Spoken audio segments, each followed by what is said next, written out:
কোনো মেয়ে যদি রেপ হওয়া থেকে নিজেকে বাঁচাতে না পারে, তুমি যদি সেখানে উপস্থিত থাকো, তুমি সেটি দেখো এবং মজা নাও।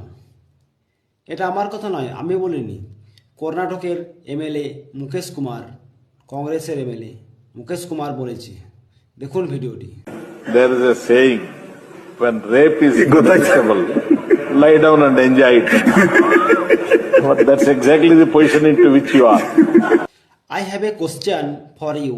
If someone rape your mother or sister in front you, will you watch and enjoy it? মানে ও তো বলেছে ওর সাথে যারা আছে তারাও ওর কথা শুনে সবাই মজা নিচ্ছে, কিন্তু কেউ ওর প্রতিবাদ করেনি।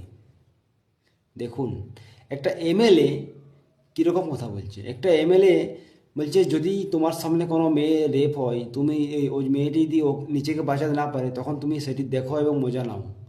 একটা এমএলএর মুখ থেকে এরকম ভাষা শুনবো আমরা কখনো আশা করিনি।